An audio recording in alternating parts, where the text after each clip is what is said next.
Good evening, everyone, and welcome to the second episode of Gratitude Keep It Real. We are in an interesting point because we are heartened by a lot of positive responses in the first episode. So we wanted to continue this ball rolling, to continue to invite a lot of our esteemed alumni to continue to share for this for alumni by alumni initiative. So this round, as you have seen in the EDMs, we have three wonderful speakers. So in this episode, we invite these esteemed alumni to share on the topic of building mental strength in a time of COVID. So let's welcome our three esteemed speakers, three esteemed alumni.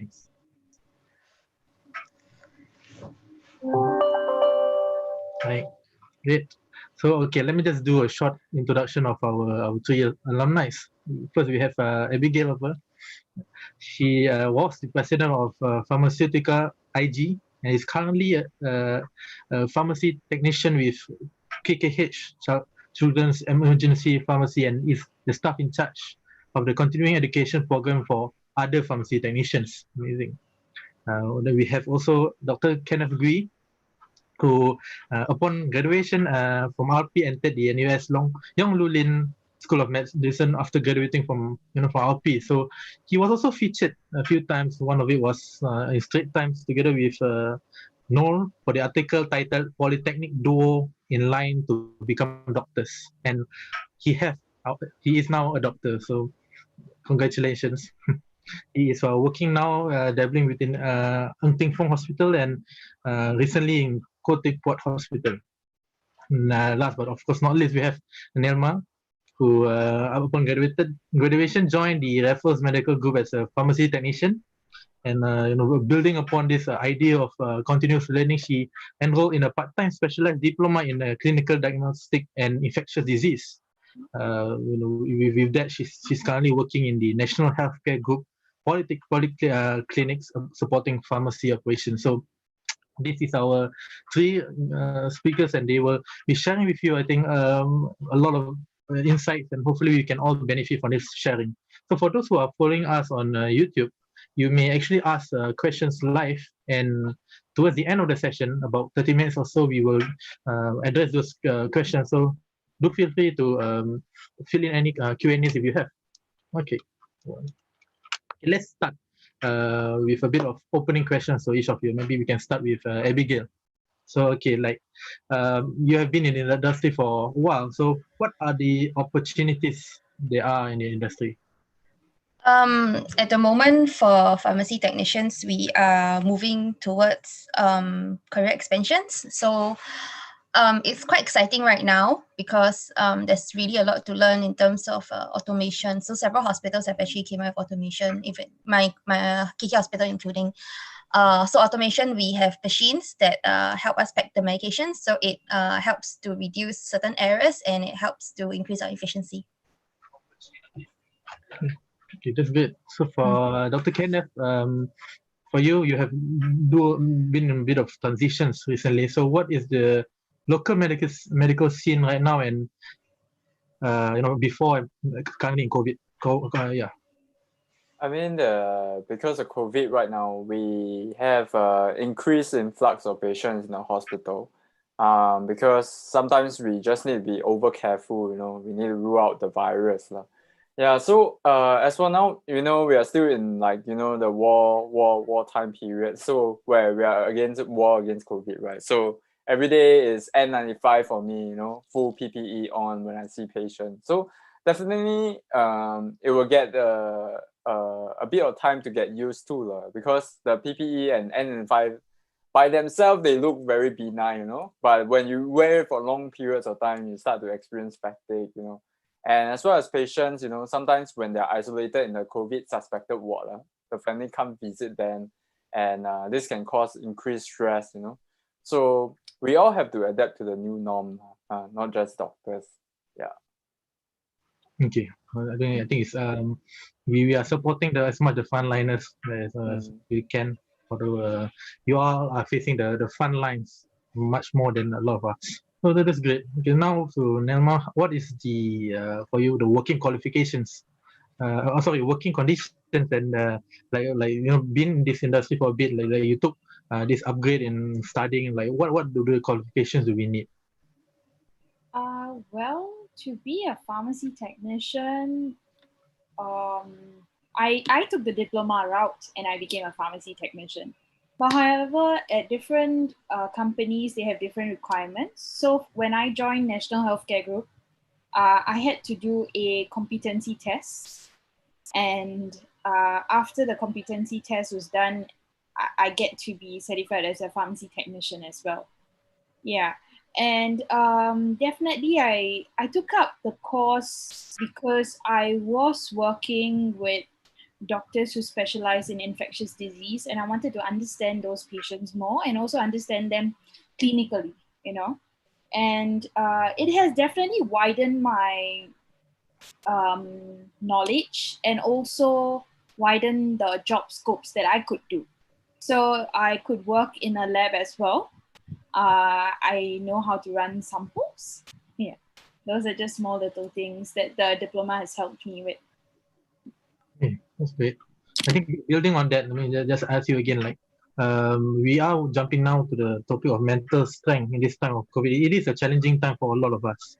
Do you have like maybe on a personal basis or even at work on a work tips about mental health and the stigmas and presumptions about how do we deal with this and even coping with this new normal mentally? A lot of them, actually a few days back, I did a poll amongst my friends to ask them to actually understand more about mental stigma. And I could just share a few. So someone talked to me about having suicidal thought means you do not have faith in God, and then I went to do a bit more research on the topic that she told me about, and it actually shows that having faith actually helps to improve mental health. Yeah. And it is with like a combination therapy of medications and other medical interventions that faith helps along. So I think one should never think they do not have faith in God just because they have mental illnesses. Yeah, this is just one social stigma that was shared to me. And another one is a lot of them are afraid of getting help. They do not want to be judged by their friends. They do not want to be judged by family, most importantly. And strength comes from within. It's okay to ask for help because we all need the help at least once in our life. Yeah. And I feel that we should get as much help as we need to help us come out of any kind of situation that we are facing. Yeah. Those are just some thoughts.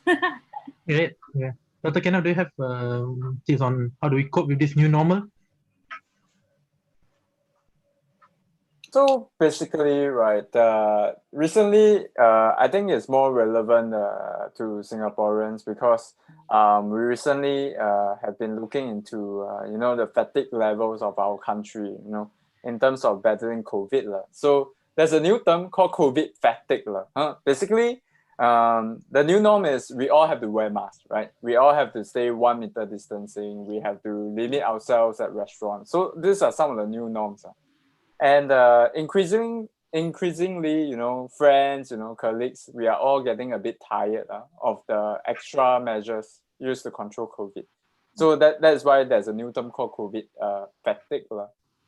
And this can be quite apparent in some, people. You see newspaper article where people just, take off their mask, And recently there was an article where a gentleman assaulted a bus captain because the bus captain asked him to put on a mask.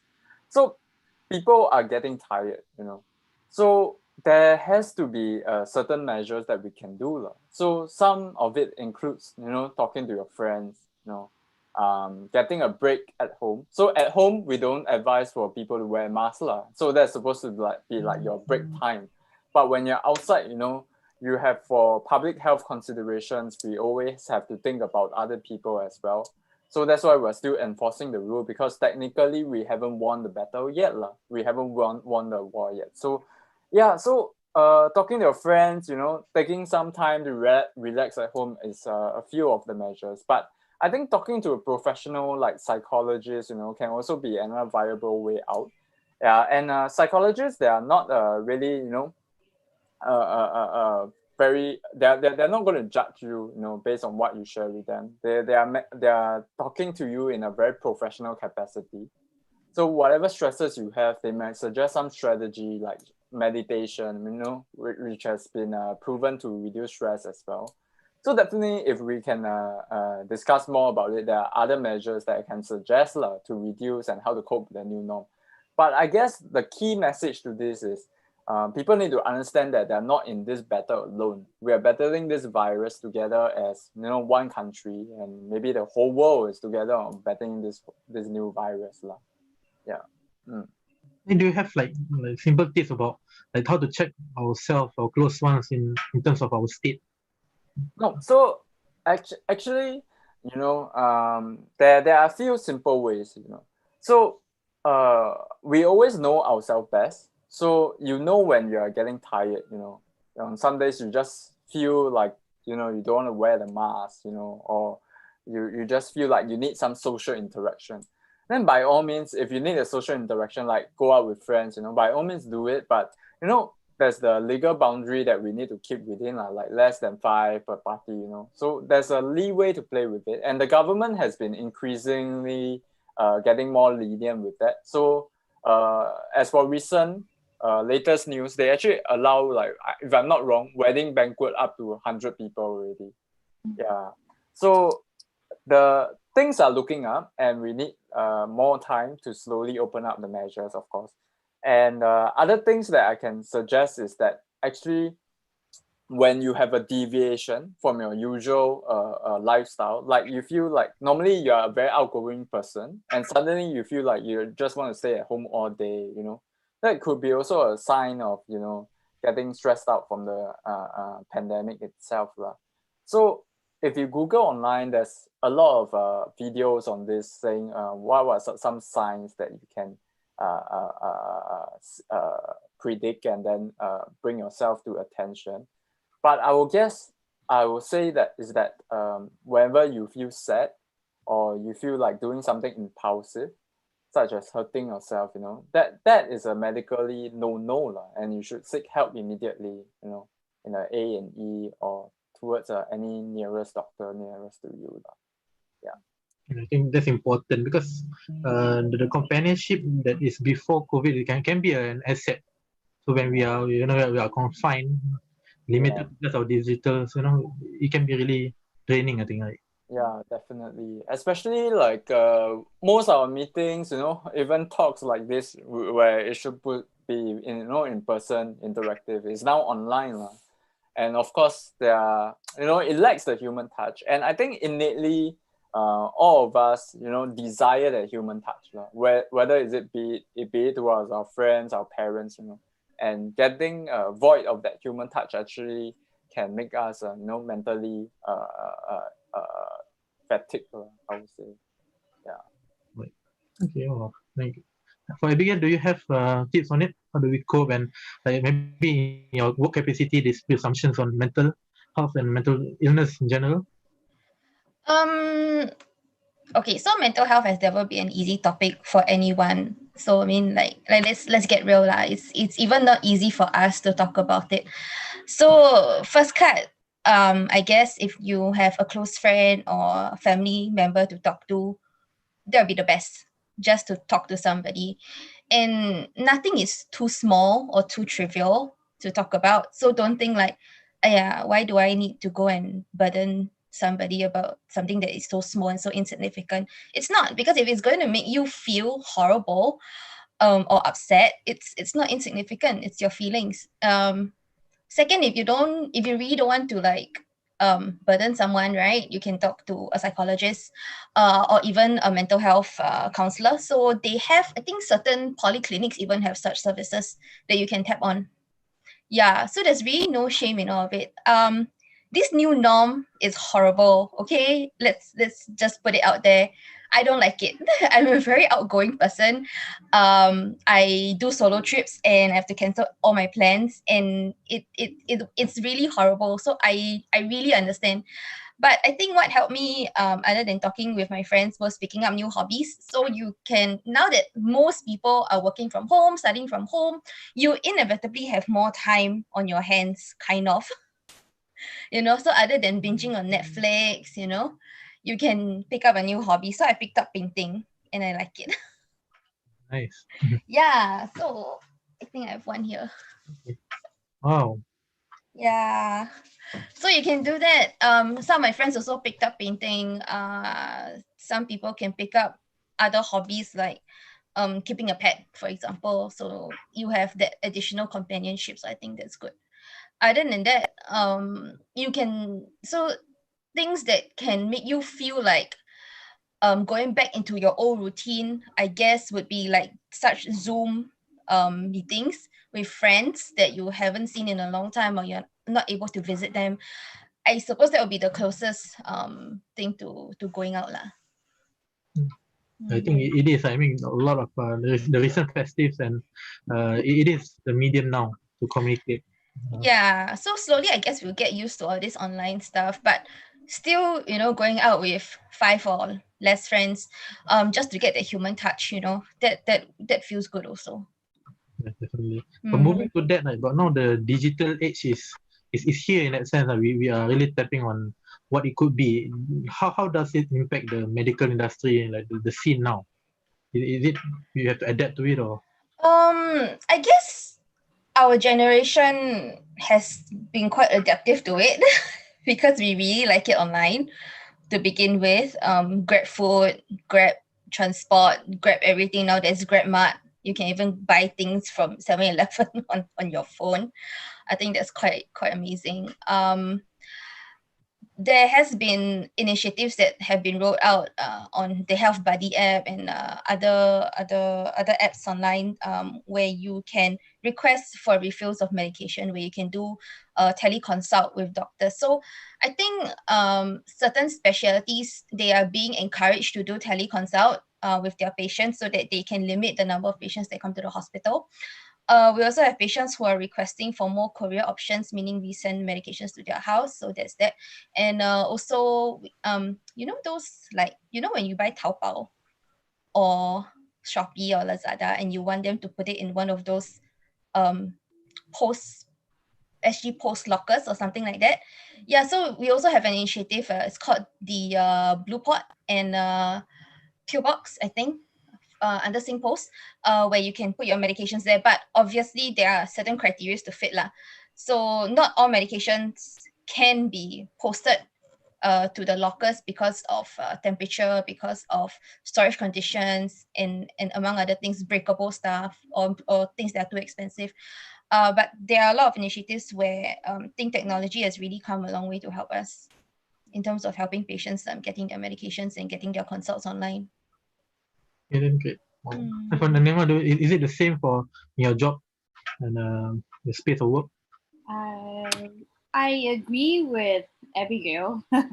Digitalization has actually have a very positive impact, I would say, on healthcare, because I'm specializing in something called Convidos.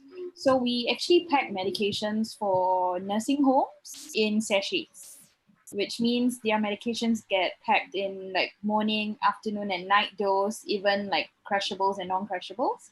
So this makes it easier for nurses to serve the dose.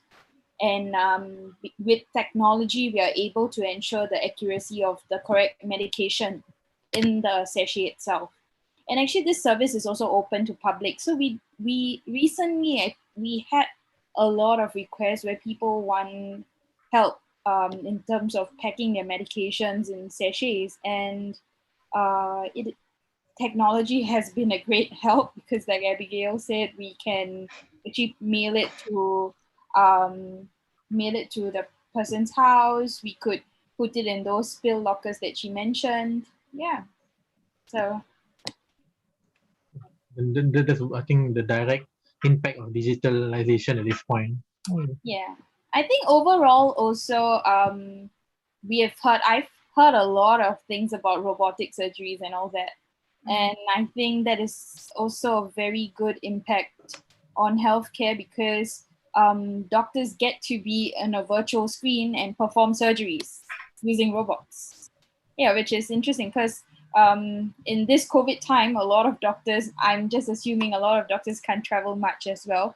And if they need a specialty, they can always use technology to get the doctor transported to that area. Yeah, so yeah. Dr. Kenneth, do you have anything to? How has it been for you? Yeah. Okay, so basically, ideally it should work like what Nirmal said, but the reality is we are actually split into clean and dirty teams, right? So the clean teams of doctors will see the clean patients, like those who already have 2 swabs negative or do not have any COVID-19 symptoms. Those are kept by the clean doctors, and they have they don't have to be isolated.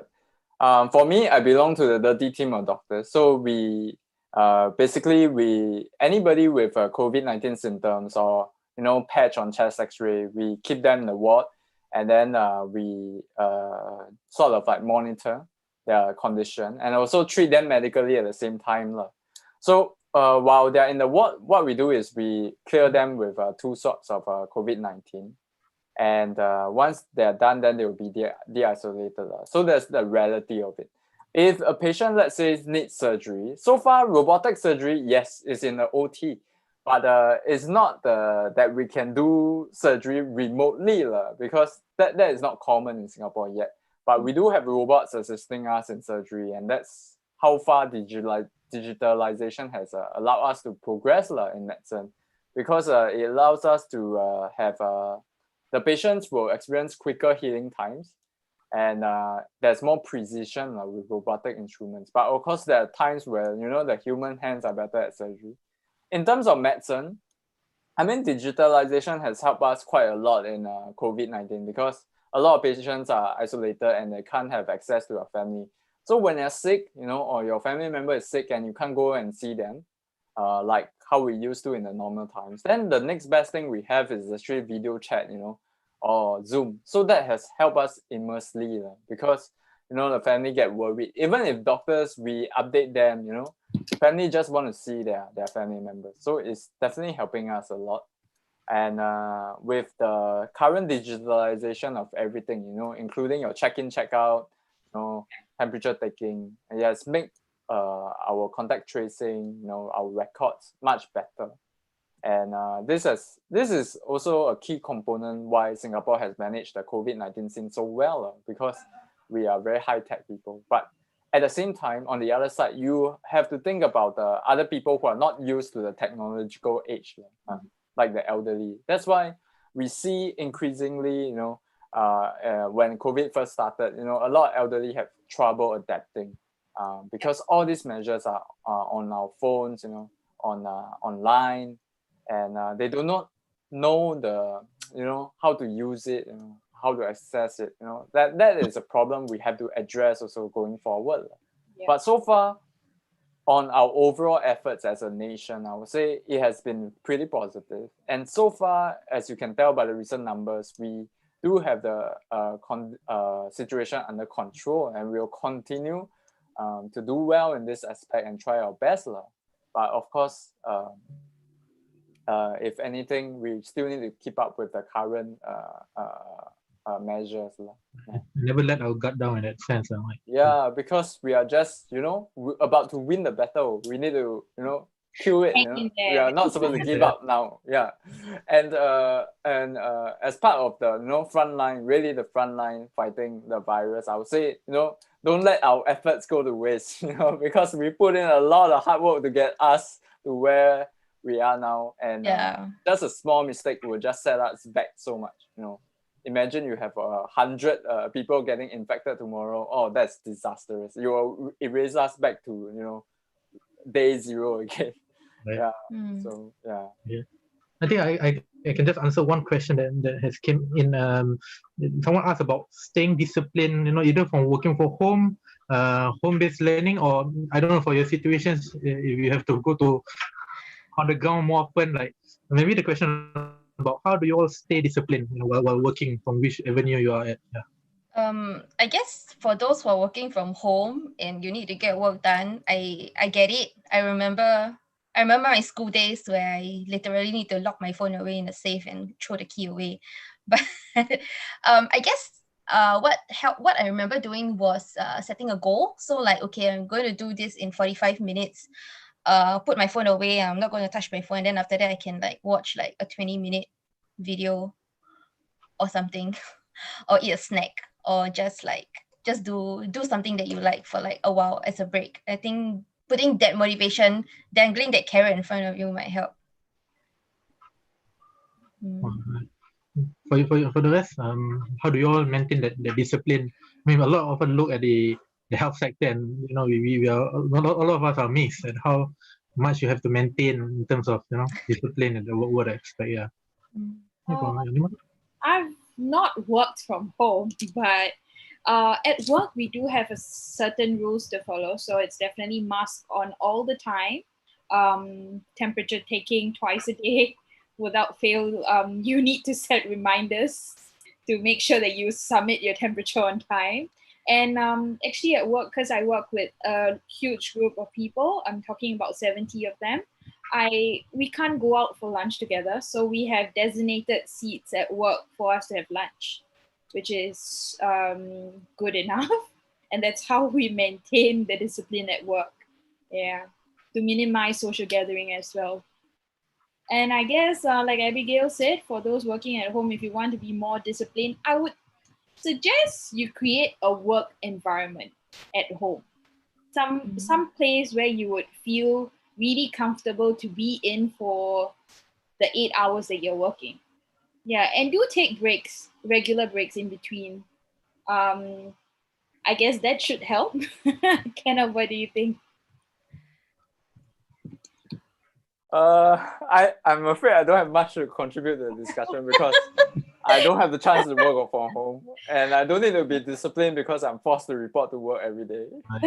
Not patients will be left uncared for. But being a student in RP, sometimes we have the freedom, to we always have the desire, in the morning, early morning, you are deciding, whether to go for class or not.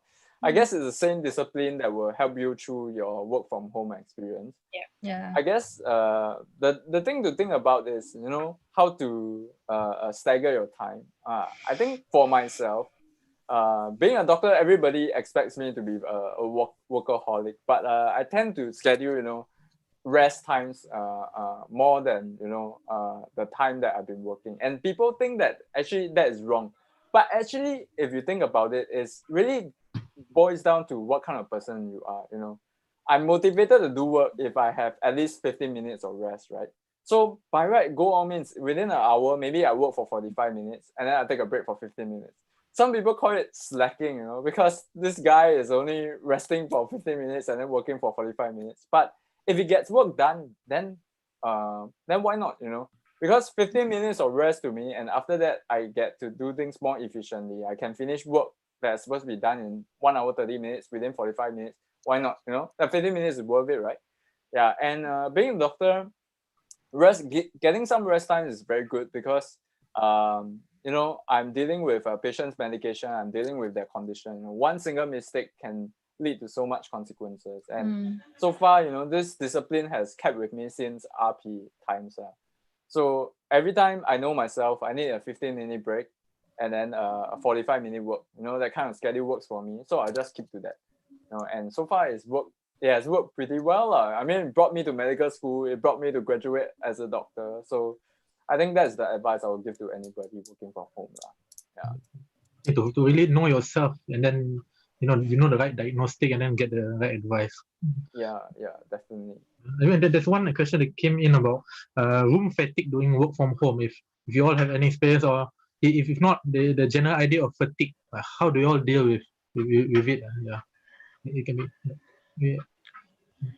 I guess for those working from home, like what Nirmal says, to really have like a designated work area and then have a designated rest area. So don't work on your bed. It's a bad idea.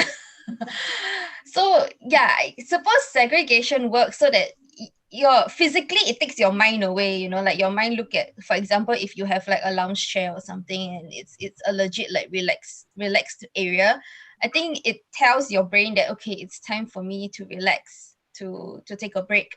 And then when you go to your work area, it sort of like motivates you to like, okay, I have to do work, this is where I have to focus and get all my stuff done. So I guess segregation might be a way to deal with fatigue and also really, really give yourself breaks. I think there was an article a few weeks ago about how now that people are working from home, they're actually putting in more hours than they had when they went to the office because they're already at home. Work is already brought into the house. So really, really must have the discipline, not just to do your work, but have the discipline to rest. You know, one day only has 24 hours. Work is never going to finish. So really, you really deserve that break, that time with your friends and your family, because everyone would just burn out if everyone does that. It's just not worth it. But the fatigue is real, I think, when it hits you. I think for you guys have managed to ever experience it, or somehow that discipline helps. I think I'll be train slow. A bit lah. The fatigue it's not just unique to work from home lah. Anybody who needs to go to work will feel fatigue. That's definite. So I think if it's working from home and in such a unique context, what I can suggest is, you know, you of course you have a dedicated workplace and everything, but sometimes, you know, think about changing your environment. Like if you don't need Wi-Fi, if you're just doing something admin like keying things in an Excel sheet, try the garden, for example. But the weather has been, you know, quite crazy lately. It's been raining, then it's been super hot like today. You know, but find a good place. You know, it doesn't have to be at home. You can be in nature. You know, you can be close to some good scenery that you can look around for like 5 minutes and then continue with your work. As long as it works for you, you know, try to find ways. Now we are not restricting anybody to go out. You know, if you even want, you can even try doing your work on the MRT if you really crave that the commute. I mean that human touch, you know, because there's a lot of humans on the MRT, right? You won't be alone. Or you can go to RP, you know, there's always a good place for you to do that. So the thing is, you have to know yourself, and when you know you're fatigued, you know you're easily burnt out, because maybe last time you used to spend 30 minutes and you used to be so efficient, and now even like working for 5 minutes makes you so tired. Then you might want to think about taking a few days of leave. Honestly, just to take some R&R and then build your stamina back. Because this COVID is not a sprint, it's a marathon. We need to be prepared to fight this all the way until next year, or even 2 years later. As long as the vaccine is not out, this battle is not won, honestly. So this is a new norm we have to deal with, and each of us really have to bring up, you know, our best and our fighting spirit to find a lifestyle that suit us in the new normal. Because the new normal is not going to adapt to us. We need to adapt to the new normal. And going forward, there will be other terrible viruses. This COVID-19 is just, you know, the tip of the iceberg. And honestly, we are so lucky that it has not been so devastating. So I guess, you know, the point is, whatever works for you, you know, just try to find it, your new normal, right? I was thinking, because based on that, about, you know, we all adapting. I think that the ones having it the toughest can be the elderly. So I mean, a lot of us, you know, with our parents and or in your capacity of work, you deal with elderly patients. Like what are usually the advice you give to them when they are worried, when they, you know, they are uncertain about the future? Like what do you give advice to them? I guess I usually start especially with worried patients, right? Regardless of age, this is not something that is specific to any age group, but anyone who is worried, I think first and foremost, I would try to address their concerns and try to find out what exactly they're worried about. So I guess in this case of COVID and the elderly are a group of people who get lonely very, very easily because they miss companionship, because they miss all sorts of stuff. And some of them might feel like they are losing their strength because, that's what happens when you grow older, and it's something that they have to deal with. And I don't think anybody really gets you ready for that. So I guess some of them really do miss having their friends to talk to and having people within their same age group and, going through the same things. I think that's the biggest concern about having COVID and having them isolated and creating all sorts of mental health issues among the elderly. I don't know what we can do, but I guess there are some groups of people like Red Cross who have been visiting them, going door to door, bringing food. So I think that helps with a little bit of a human touch. I think there's also a group, but I don't remember who they are. I think they're doing phone calls to the elderly and talking to them on the phone, and just talking to them and really hearing them out. So I think that's a good start. Yeah. So I think it all boils down to human touch. But I think one of the comments, Kaylin gave a good comment about the campus or the lawn in particular. Our famous lawn is not really open to the public yet. So maybe like how Dr. Kenneth was mentioning, you can return back to RP maybe a little while later. But find spots in the places where you can actually. Yeah, I think you need to find your sweet spot. I think to. I was just out a few days ago, actually. There's really not a lot of place to sit in public anymore. It's like they remove all the benches. So I can see that it's quite tough, but we really have to ride this through. It's like what Kenneth said, it's really a marathon, and we have really worked really, really hard, all the frontliners, and everyone who has helped us this far has really worked really, really hard. And I think that we really need to give ourselves a pat on the back for getting this far. But finding a place to go out, I guess you can go to cafes, but from what I know, there are time limit now. There's time limit so that you don't hog the area. I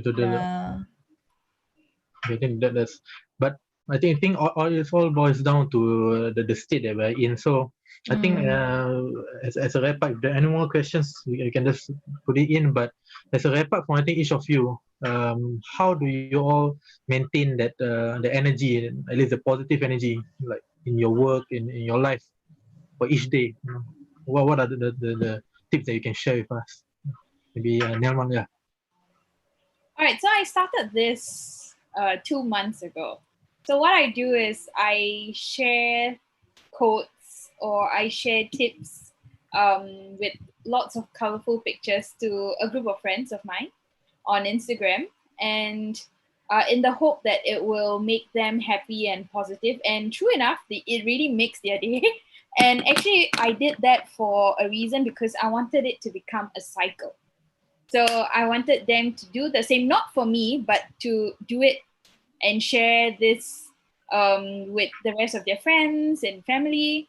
And yeah, that's one thing I've done. So I just send positive quotes every morning to about 50 of them. And every week I try to increase by seeing who's on my contact list, and I just send them. And the good thing is, over the past, it took them a while to get used to all these things, and after a while they started sending me. And there are days where I send them late and they're like, Nirmal, not today? I'm like, yes, it's coming, And yeah, that's one way I do. And I also read a book, and the book said is this is what I do at work. So the book said, try walking into your office happily, joyfully, and greet everyone around you, because your vibe will vibrate around. So the happier you are, the people around you will also be cheerful. So you just go in the morning and you're like, hi, good morning, how are you? It makes someone's day. And trust me, that vibe, that good energy vibe, will last you for the next 6 hours at work. Yeah, despite the tough times now. Beautiful. I think, okay, before I ask about how you, Dr. Kenneth and Abigail, how you maintain, but at the same time, while you get the positive energy, you might answer. So one of our listeners are asking, how do we maintain, or what advice you give to those who are still unemployed? So what can they do where they're stuck at home? I think it's, yeah. How do you deal with it? There are a lot of courses available. Skill future courses, also the ones with ACE in RP. If you're an RP graduate, go and check out ACE. I think they have a lot of new courses coming up. I would say take up any opportunity that comes your way, even if it's a short-term internship. It's really tough. I understand that the job market is really tough right now, but just have an open mind and accept whatever that comes your way and try adapting for the time being and see how you can build up and move on to the career that you want, I would say. Yeah, I think like what Nirmal said, I think there's a lot of platform online that is giving out courses, be it's free or you have to pay a small fee. I think a few months back I did this EDX. They have all sorts of courses from a lot of universities from around the world. And I think if you are unemployed and you don't see yourself getting a job soon because of the job market, I think just take up something that you never thought that you do, like a language or science or technology, something that you can just learn about. I think that would help take your mind off COVID a little bit as well. I'm going to take this opportunity. The hospitals are hiring for pharmacy technicians. Please, anyone with a diploma in pharmacy, pharm science, please come and apply to us. We need you guys. We do. We're drowning. And we need each other, right? So yeah. So Yeah. how do you then so the positiveness in your daily, how do you maintain that? Yeah. I think it's not easy. It really isn't. I tend to be the one checking in on my friends, asking them how they are and if they're coping well. Sometimes they ask me back, and it's fine. I sometimes, like on my off days, I just don't do anything at all. Nothing. I'm a very active person. I cannot don't move. But the thing is, I also find that the more I do, the more I overwhelm myself, which is not ideal. And I get really, really tired. So I know myself. So before I reach that point, I just have an off day where I completely don't do anything. I either lay in bed. Of course, I get up lah. I make breakfast. I eat my food. But I binge Netflix or I do something completely mind-numbing. Just, like painting. It takes up so much time. Yeah, so like if you don't have an idea of what to paint, you can copy so that you can just follow someone else's drawing instead of coming up with something on your own. It really gives time for your brain to rest and just switch off. I think that's what you have to do. I just switch off. And then when I'm done with that, when I'm recharged, I'm good. Yeah. And also connecting with friends. So yeah, that's me. That's for me. To do nothing is actually to do something. So it's beautiful. That's true. So, okay, maybe Dr. Kenneth, you wrap up with this energy. So you like you mentioned, you have not experienced work from home really. Yeah. So how do you maintain it? That energy of yours? Yeah. So basically, I think for me, I have been quite lucky. I mean, my job is a doctor, so that actually helps to contribute some of my energy because every day I go to work, I only have one goal, which is to help my patients, right? So somehow I can't explain it, but when you help somebody out, like my patients or anybody else in need, the energy just comes to you naturally. You don't really have to force it out of you, and you just feel good. There's no way I can explain this, but when a patient, or say I mean I've been seeing COVID positive patients, when times were very bad from the start, and some of them were foreign workers. So when I had to work inside their room and break the news to them.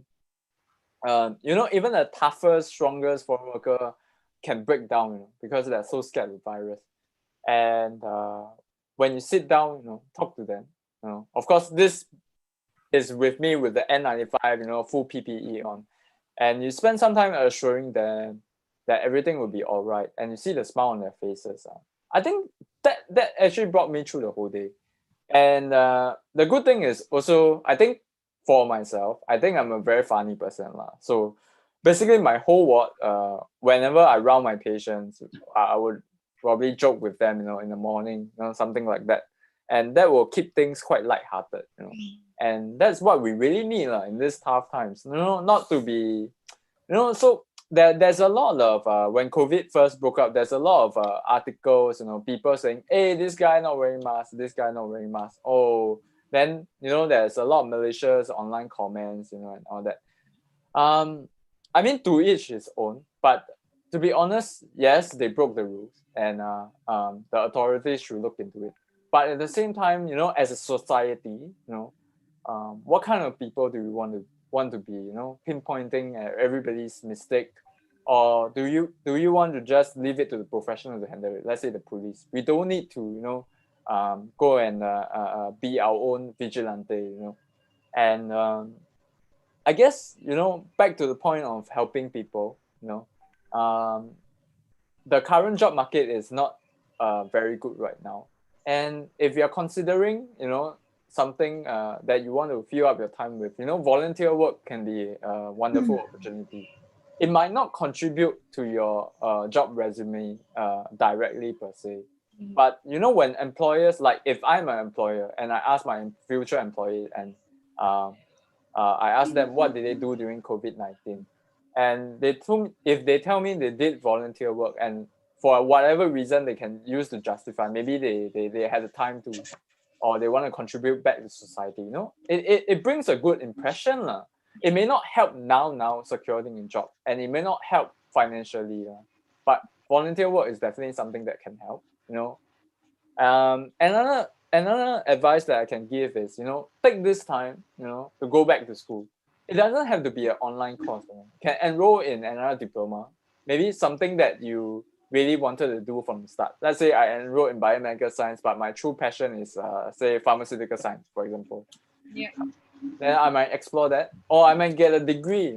There's so many opportunities out there for us, right? We just have to look for it, and then we really should use this time, this free time, right, to think about what we want in life. Because at 20 plus, right, 20 plus, they expect us to choose a specialty, like I want to do medicine, I want to do biomedical science. But life is dynamic, things change. My interest now may be a doctor, but maybe in the future, I don't know, I might want to be something else, like a pilot. So things change. We should never keep things too stiff.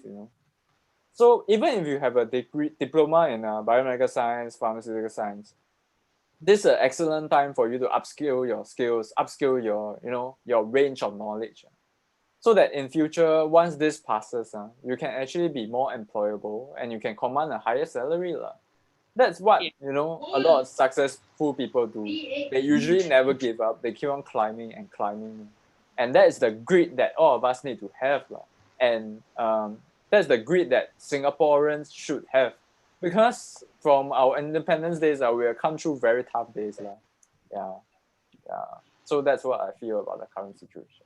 I think that's a beautiful wrap up. I think if one thing I can highlight is when we help others, we are helping ourselves more than anything. So thank you so much for joining me, and I hope those who have joined us live benefited from this. As you can see, you can like our Facebook page and volunteer, as you mentioned. You can even volunteer, give back to RP. There are schemes that you can give back. So you can find the link over in our live chat. And for those like how Nirmal mentioned, you can sign up with a lot of courses. When you are an alumni, you benefited with complimentary enrollment to your first 3 Skill Futures courses. So it's beautiful when you can upgrade and you can learn. And at the same time, do not make use of this opportunity to actually grow and to help each other. Yeah.